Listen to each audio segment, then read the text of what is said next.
Welcome to this flight of the Retail Pilot. I'm your host, Ken Pilot, former CEO and current brand advisor, retail tech investor and board member. I'm thrilled to share with you the insights from some of retail's legends and leaders, as well as my perspective on retail today. This podcast is sponsored by the following. January Digital is a marketing leadership company solving business challenges through consulting, media excellence, and actionable analytics for some of the most innovative, growth-oriented brands in the country, including Carhartt, Kendra Scott, Strivectin, and Steve Madden. Made up of January Consulting and January Digital, they offer strategic leadership services and full-funnel media planning, execution, and optimization, leveraging data to provide insights, yielding client success. Bluecore's software solution turns anonymous online shoppers into known customers and repeat customers. Bluecore enables retailers to personalize and optimize their email, SMS, and site marketing campaigns by delivering targeted and relevant messages based on where every customer is in their journey. Bluecore replaces annoying high-volume messaging with high-value messaging. Customers include Alo Yoga, Neiman Marcus, and Gap. On today's flight of the Retail Pilot, we have Andrew Blackmon, the co-founder and CEO of The Black Tux. He manages the company's day-to-day operations and leadership team. He is passionate about diligently creating a great team and culture to execute on the company's long-term vision of revolutionizing the men's formal industry. He previously worked in technology and marketing. Andrew earned his MBA from HEC in Paris and a degree in English from Pepperdine University. I'm happy to welcome Andrew Blackmon, co-founder and CEO of Black Tux, on today's flight of the Retail Pilot. Andrew, welcome to the show. Hey, thanks for having me, Ken. Great to see you. Glad you took a quick break from hitting the surf and taking some time to share with us on the podcast. I feel honored. You're a surfer, right? You start your day with a quick ride? Yeah, I try to. I live, thankfully a couple blocks from the beach in Santa Monica. Today, the surf's not so good, so I get to hang out with you instead, which I'm happy about. Well, I hope we're not relying on any surf energy to get you through the podcast because, we'd be on the beach otherwise, but we'll do our best. Andrew, before we get into the meat of today's conversation, just share with everyone a little bit more on the Black Tux. Yeah, so the Black Tux, essentially, it's a service and a brand where people can either rent or buy a suit, tuxedo, or other items of formal wear. Most of our customers transact online, but we have about 30 stores, some of our own, some in partnership with Nordstrom, so the customer can interact with us either online or in store. Tell us a little bit about how you ended up in this business. I mean, we looked at your background, your Pepperdine University, an MBA degree in Paris. How did you come up with the Black Tux? Yeah, so this is never a business that I thought I would start. It really happened through personal experience. My co-founder, whose name is Patrick Coyne, essentially now like 10 years ago, he and I realized through a bunch of weddings, going to prom and renting suits and tuxedos so many times, we just felt like the experience was not great for the consumer.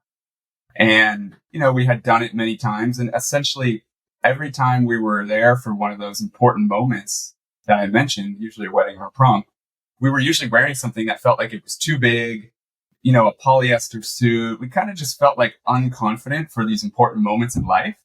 So he and I looked at each other and said, hey, look, there's got to be, a better way to do this business. And we did a bunch of research into the industry to see, is the business model interesting? Frankly, we were kind of surprised that nobody had started a competitor, in a long time.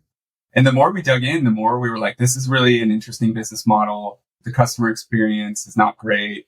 And we wanted to start something that was purely focused on the customer experience. So getting people like high quality, very stylish rentals for about the same price as our competitors, but just like overhauling the whole process. Were you looking at companies like Rent the Runway, what their model looked like? I mean, how did you learn a little bit about the business? Were you a fashion aficionado? Were you into retail going through school? I mean, how did you know about the space? The truth is that I didn't, and neither did my co-founder. And we were pretty young and pretty naive, which I think helped us a lot because we had this big vision and then we just had a lot of energy and said, we're going to figure this out. I think I've always been interested in fashion. When I was in high school, I would like make t-shirts for a fake surf brand. I don't even remember the name, but it was like one that I invented. And so there's always been in sort of like my psyche a leaning towards clothing and fashion. I've always really enjoyed that. But ending up in kind of the formal wear space was more through personal experience and through just seeing a gap or more like an opportunity in the market. As coined on your landing page, GQ is quoted as saying, "The Black Tux has come to rescue guys from tux rental hell." So that's really the premise of what you used to start the company. You wanted to find a better way to help guys look good for the occasions that counted most. Yeah, exactly. And we were really fortunate that, they discovered the business. And at the time, no one was really doing that. No competitors. You just saw the landscape was a completely white space. Yeah, you did. When you looked at the landscape, you had companies like the Men's Warehouse. There were rental companies, but no one doing it in a way, as you mentioned, that made you feel great about the process or the product. Yeah, exactly. At the time, the only place you could rent a suit or tuxedo was either the Men's Warehouse or a local mom and pop shop. And they were largely the same experience. And that's where we felt like, the garments were always too big. They weren't the styles we wanted. It was kind of a cumbersome process, etc. As you transition into running the business, you took this plan with your co-founder to investors. Who did you get to invest in this concept? So the funny story is when we first took it to investors, we had joined a tech accelerator in Santa Monica called Mucker Labs. And, we were getting some, not traction in the business, but just traction in the idea. And so we decided, let's go to Silicon Valley and try to raise money from investors pre-launch. The funny thing is everyone said no initially. Like all of the Silicon Valley investors were like, hey, this is an interesting idea, but you guys are really young.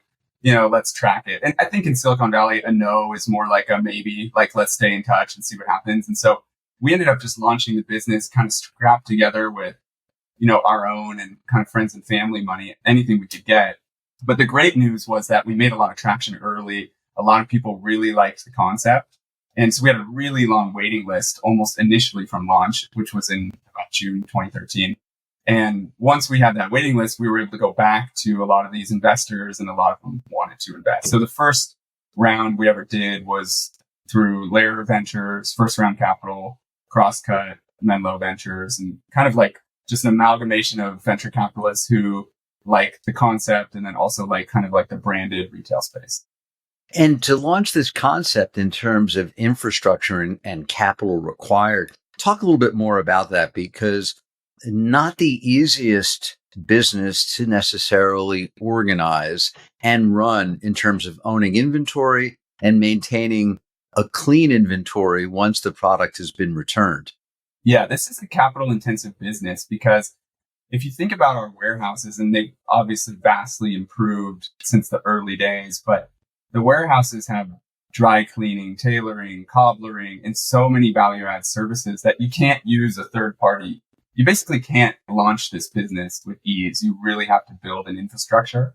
And so early days, we did that in kind of like a building in Santa Monica with 30-foot ceilings that we wrecked, and we used some old archaic technology to run the business. But over time, that has improved fast. Now we have two facilities, one on the West Coast and one on the East Coast. And all of our garments have RFID inside them. And so it's like a very kind of technologically advanced thing to power the rental business.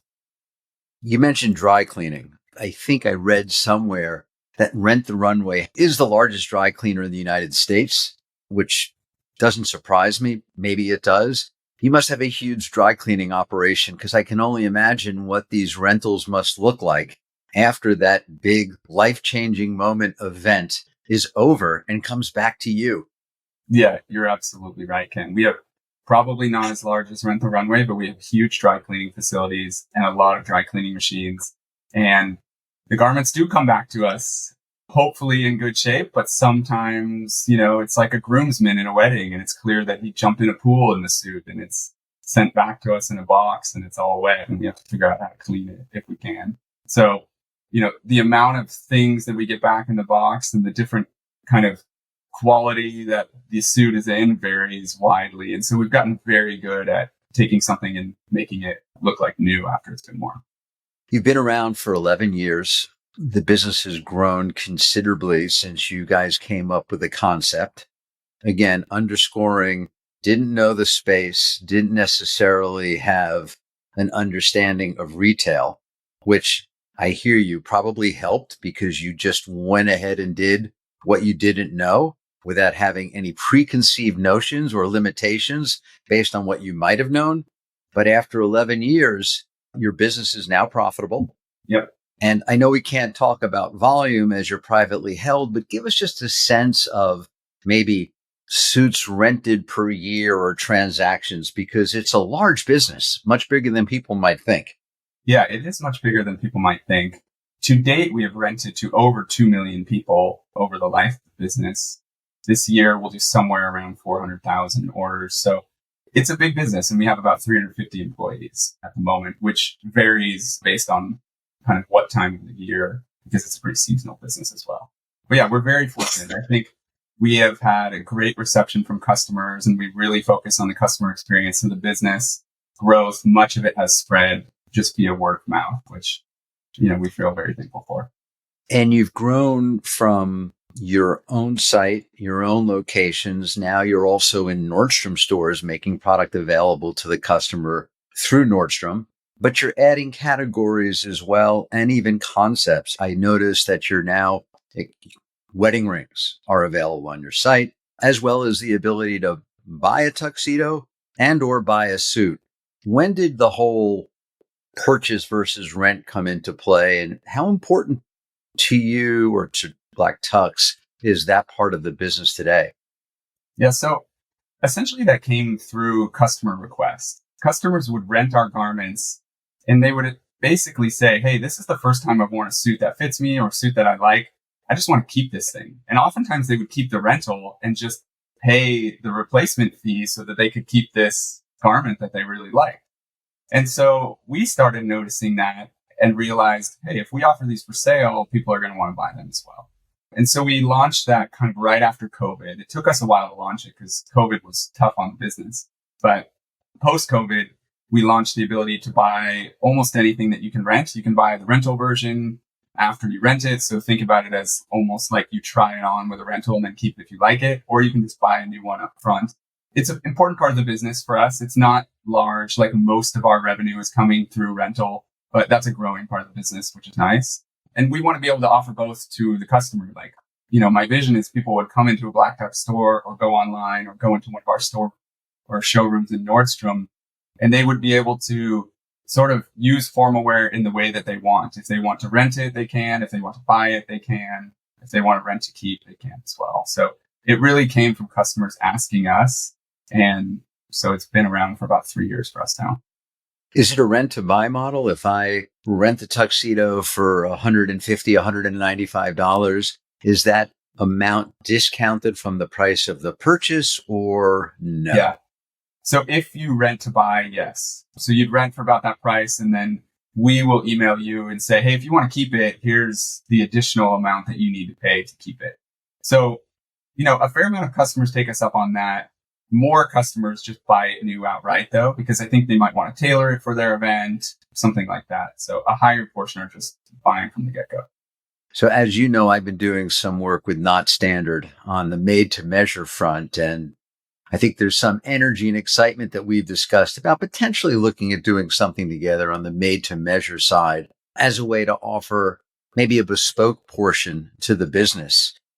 I would assume some customers may be interested in having their product personalized with doing something on the inside, monograms. Do you see that as an opportunity going forward? Yeah, especially for the grooms are thinking of this day obviously as, one of the most important of their life, and they want a keepsake often from the wedding day. Like they want a tuxedo that they can remember. And so a lot of them will buy from us, but we don't offer custom at the moment because, as you know, custom is like a very heavy back end experience to get the actual suit or tuxedo made. And so Not standard is great. By the way, I used them kind of as a pilot test here to see how it came out. I went into the store, got measured. I got a kind of sage green linen suit, and it's amazing. I just got it last week and it fits perfectly. So they have done a really nice job, with minimal information, really being able to fit you well. That's good to hear. Makes me happy to know that worked out. How many customers actually will order from you online without going to either your location or Nordstrom to get a tuxedo? So the majority still order online. We right now have about 32 locations. We're opening some more this year with Nordstrom, but still the majority go online. So if you go online, the way it works is you basically answer a bunch of questions about your body type, height, weight. It takes probably 5 minutes or less. And because we've served, as I said, over 2 million people in history, we have so much data that really body type, age, height, weight, we can be very accurate in statistically predicting what size you will be in our garments. So most people do that. And then we ship it to the customer so it arrives to you 10 days before your event. And that's almost like a safety net to make sure that, hey, if something doesn't fit, you contact us and we'll ship you a replacement free of charge. So I think that makes the customer feel more confident in the online service, essentially. How do you see growing Black Tux? Where are the next opportunities for the brand? So there's a lot of opportunity. Right now, our product assortment is fairly narrow, especially on the buy side. And we have people asking us all the time, hey, do you make something like this or like that? I would like to buy that from you. So we will continue to expand there. We will aggressively expand into store locations as well. Our stores do extremely well on kind of every metric that we track. And so we're excited to open more TBT showrooms and more in partnership with Nordstrom. So a lot of the near-term growth will come kind of from product expansion and store expansion. Let's take a quick break with a word from our sponsors.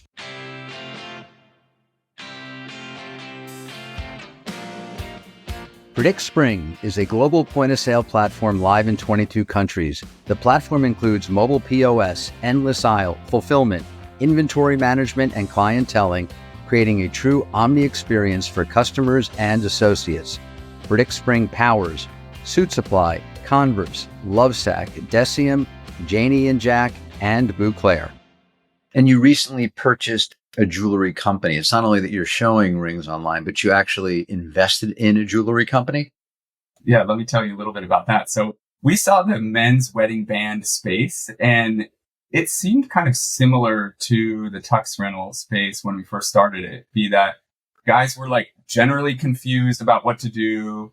They kind of took the recommendation of the bride usually and bought their wedding band at the same place where maybe they bought the engagement ring, etc. So I feel like the men's wedding band is sort of the gift with purchase when you get her engagement ring. Yeah. And we didn't think that made sense. We thought there should be a brand that really targets guys and kind of offers the same branded experience that the Black Tux does. So we started looking on the market and we found this company who had actually reached out to us long before to partner. And they were founded by kind of a family in New York who had a deep history in jewelry business, specifically on the manufacturing side, which is what we didn't know. And so we bought the business kind of right after COVID, and the business continues to grow. It's doing nicely. Basically, we just offer high quality men's wedding bands that are all manufactured locally. Are you continuing? Are you going up the wrist? Are you going to the neck? What other jewelry are you offering?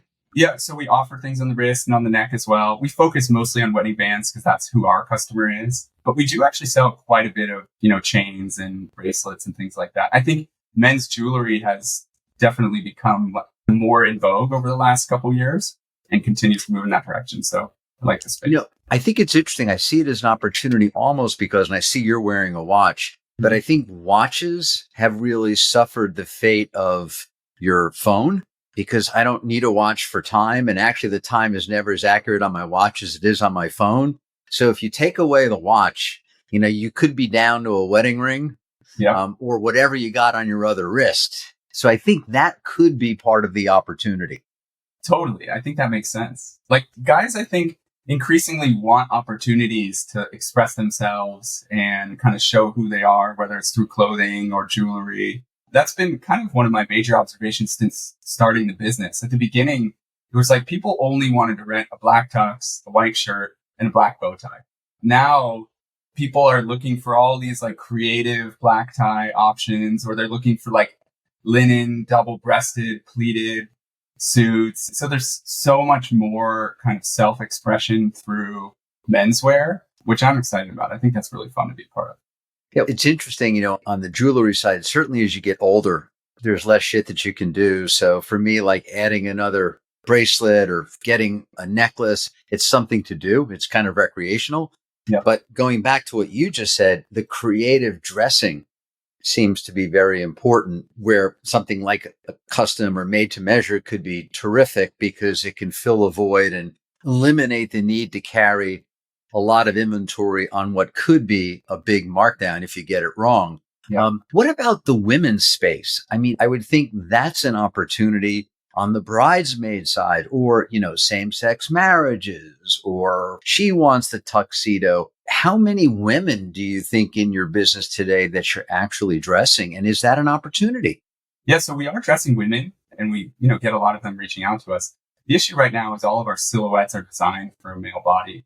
We actually, several years ago, in partnership with a brand called Beholden, which is owned by Urban Outfitters and kind of the bridal space, we created a women's silhouette for a tux and co-sold it together. It sold out extremely quickly. And so we are probably going to do something like that next year, not with them, but just on the sales side. Rental, we're not quite as sure if there's a market for that. We don't really want to play in the women's space in any like meaningfully deep way, but I think we will have some suits and tuxedos in the future that have a silhouette for a woman's body. What was the craziest tuxedo or suit request that you've had or you've had to fill? Oh man. So we had a celebrity football player come to us named Juju Smith. And he was basically like, I want you guys to make me something. And so we're like, okay, cool. He was kind of up and coming. What do you want? And he wanted a tuxedo with shorts. And so we made it for him. It was like a plaid tuxedo with shorts. You can't argue with a professional football player. Probably not a good person to argue with. Yeah, exactly. Like one of our values is to like help people express themselves. And so we wanted to make what he thought was cool. It was fun. I want to pivot for a second and talk a little bit about marketing, because I did a little bit of research and I read an article about some SMS campaign where the founder decides to share his own phone number through the SMS messages that he's sending out to customers. And that founder is you. Tell us a little bit more about this. And you launched this almost a year ago. Just share with what this marketing strategy meant to the Black Tux, to you personally, keeping you probably up, I can't even imagine, around the clock. But who came up with this idea? Yeah, so myself and our CMO came up with this. And the idea was basically that the beauty of kind of a direct consumer brand, or one of the beauties, I should say, is that the customer feels a connection to the people within the company. There's no corporate lens between like the customer and the executives or the founders, or at least there doesn't have to be. You can express who you are, what your experience was. And I think that's really connecting to people. Like I like to consume brands where I feel like I kind of know the people behind it, know what they care about and what their values are. I think like increasingly people feel that way over time. And so we decided like, okay, how far can we take that? And we sent a letter to thousands of our kind of like top customers telling them, hey, we're moving into sales. We have a bunch of new stuff for sale. Like, here's a promo code, just honestly to thank you for being one of our kind of power users or best customers. And at the bottom, and I wrote the whole thing. And at the bottom, I wrote, P.S. Like, I actually wrote this. This isn't some marketing bullshit. I don't think I use that word, but like, this isn't some marketing email. This is like written by Andrew. And if you don't believe me, here's my cell phone number. Text me. And it was kind of just like a fun thing. And it was around the time of AI. So I think people probably thought they were just going to get kind of like a response from a bot. But I got hundreds of text messages and I responded to every single one. And it was an amazing experience because I got to ask the customers, what do you think about the Black Tux? You know, why do you like us? Do you have any suggestions? And some of them believed it was me. Some of them didn't until I would like send a selfie of myself at my desk saying, this actually is me that you're talking to. So I thought it was fun and really interesting and like a good way for me to get closer to our customer and know, you know, what they want, what they think of us. what they like, what they don't like, all that. So honestly, it was kind of a stunt, but it worked really well and it was really fun. Do you still have the same phone number? Yeah, I do. At the end of the day, like, here's the reality. If someone wants to know my phone number, you can look for it online. You can kind of find anyone's information. I know that because I get like 20 telemarketing calls a day. So I was like, let's not be too precious. Let's go for it and see what customers think about it. And I think I really liked it. I think it was fun. So I saw you used Attentive to generate your SMS campaign. What other technology is exciting you today, or what are you looking at to take you into the future? So SMS has some interesting technologies around it. I think a lot of brands are using that. There's a lot of technology kind of on the email side, but I'm sure most of your listeners are very familiar with that. For us, technology is a little more powerful on the logistics side because logistics are so complex in our business. And so we're fairly sophisticated just in our order management system and the way we power the warehouse and the way we shop freight rates amongst different carriers, things like that are really important to us.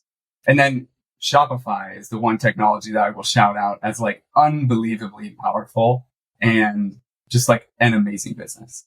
Like we Another have happy Shopify customer. Yeah, I mean, everyone should be. It's unbelievably powerful. And yeah, I'm a big believer. Like, we originally did not use it in the business because it would have required so much customization, but they've come a long way that for us now doesn't require quite as much customization.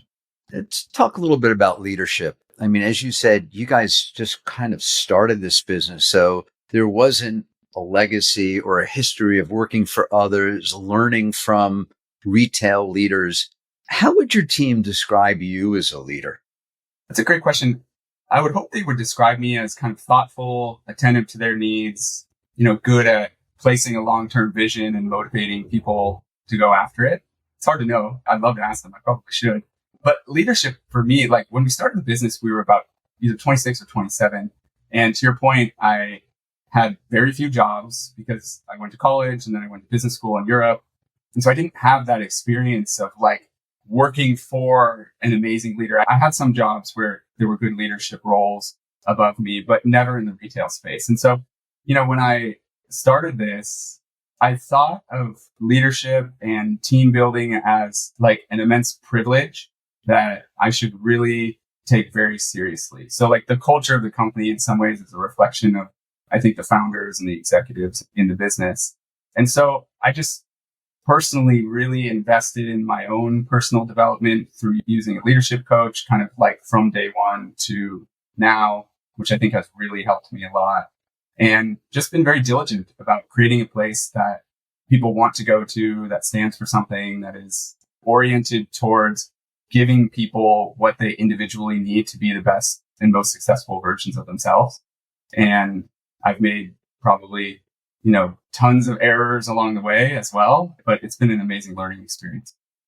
Your board, and I assume you have one. Do Yep. you have a mentor or their mentors on the board, or who and where do you go for mentors? So yeah, we have a great board, 2 investors, my co-founder, and then an independent. I would say everyone's a mentor to me in their own way. I think we have a very smart board, and some people are more financially oriented and have really been mentors in that way. Other people are more oriented towards marketing and leadership, which have been mentors in that way. I wouldn't say that I have like one mentor. It'd be great to have one, but I think it's like a collective effort, a bunch of people who have been involved in supporting the business that have really made it what it is. What would you tell those who are listening that are thinking about forming a board? I mean, in some cases, you may not have an option. You get an investor that's putting in significant money. It's not like you have a choice. You're taking them because that's part of the deal. But with positions that you can actually select outside of an investment, who do you look to, or who should someone look to help their company move forward? What's the right quality, or what's the right mix for an entrepreneur to have on their board? For me personally, and it's probably different for each entrepreneur, but it was someone who had been through a lot of what I've been through and operated in companies of scale. So our independent board member, his name is Terry Boyle, and he worked early at Outlook, which then sold to Nordstrom, where he ran a bunch of different businesses within Nordstrom. And he's fantastic. He's just a very objective thinker. and has a lot of experience, which can lend itself really well. And so to me, the most important thing in an independent board member is somebody who just looks at the business, like I said, with an objective lens and can provide kind of thoughts and perspective based on what they've done in the past to help the business achieve whatever it's trying to achieve. And so I think about that actually like with every board member. The more you can remove any kind of personal or emotions, the better probably at the board level you would be. Yeah, this guy's been great. And he's also like very personally supportive. If we're having a tough quarter or something, he understands what it's like to operate the business and to be in the weeds, and has some empathy for kind of like the challenges of a 10-year journey. Because it's not like all up and to the right. As I mentioned earlier, we went through COVID, which like sucked the life out of the business, almost drowned us. And like we had a very supportive board through that experience. If you were to go back to when you launched the company 11, 12 years ago, what advice would you give to yourself? That's a great question. Make hard decisions quickly. I think that's something that I've learned to do better over time, but that's a tough one. I think you have to balance motivating the team, by providing a vision and being a supportive person, but also have to make like really hard decisions along the way. And I've had to make many involving people that really, meant a lot to me. And so I've learned to do that well, but that's one that I would probably tell my young self. And then I would also tell myself, trust your gut and continue to focus on the brand. Like, I think, the reason people use us and largely use anyone, it's like a mix of product, but I really think it comes a lot down to like the emotions they feel when they're interacting with your brand or service. Because truthfully, like somebody can buy an Oxford shirt, like the one you're wearing, you could buy it from 10 different brands. So why do you choose the one that you do? I think it's because you emotionally connect with that brand. And so I think that's probably the part of the business that I like the most, is the branding and creative and emotional side. And so I would tell myself back then, like, really lean into that and trust your intuitions. As you look out over the next 2 to 3 years, what do you think would be the greatest challenge out there for the Black Tux? So the biggest challenge is, it's kind of a funny one, but so obviously during COVID, all weddings, went to a halt, and then they came back, which is great. We did really well on the back end of COVID after we survived.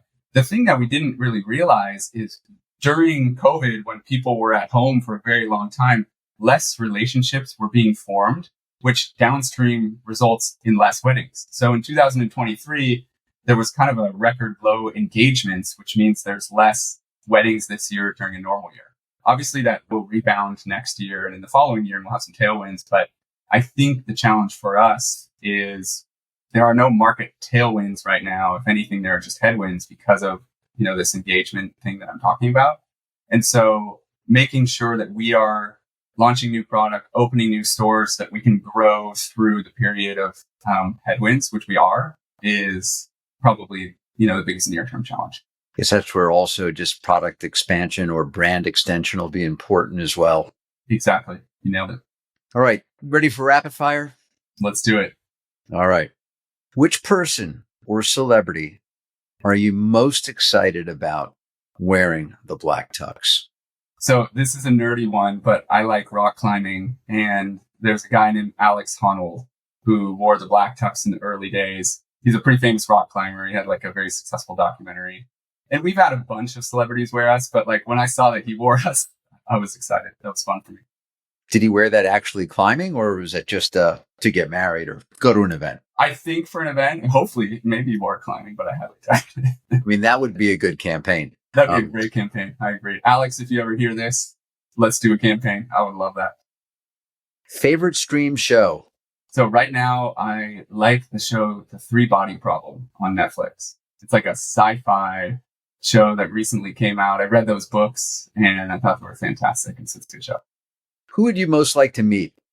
Rick Rubin. You know who that is? He's a music producer, very prolific. He's like a sage. He's a very kind of centered, spiritual guy. I would love him. You had a choice: professional athlete or rock star? Athlete. I'd want to be a professional tennis player, probably. Favorite brand to wear other than the Black Tux? So favorite brand wear is actually Levi's. I think Levi's is a classic. My sort of perspective on clothing is very classic. Final question. If you didn't start the Black Tux, what would you be doing right now? God, that question, as I thought about that, scared me. Probably I'm really into art and sculpture. So perhaps I like making sculptures out of stone, so stone carving, something like that. But more likely some other business. I think the entrepreneurial spirit was in me from the beginning. I'm going to add one more question only because that was your answer. Yep. If you had to pick one piece of art to own, value not being the driver, what piece of art would it be? Oh my goodness. One piece of art to own. I really like this sculpture artist named Michael Heiser, who has like massive kind of organic sculptures. So maybe something by him. Like if you've ever been to LACMA in LA, he has this huge sculpture, which is basically a stone that you walk under. And then he has some other big ones in Dia Beacon in upstate New York. So maybe something by him or like a painting by Van Gogh. I think Van Gogh's the best artist ever. And with that, we'll land this flight of the Retail Pilot. Andrew, it's been great to have you on the flight. Good to see you again, and look forward to hearing more stories on the Black Tux. Great to see you as well. Thanks for having me, Ken. Thanks for tuning in to this week's flight of the Retail Pilot. And please give us a review on your favorite podcast platform.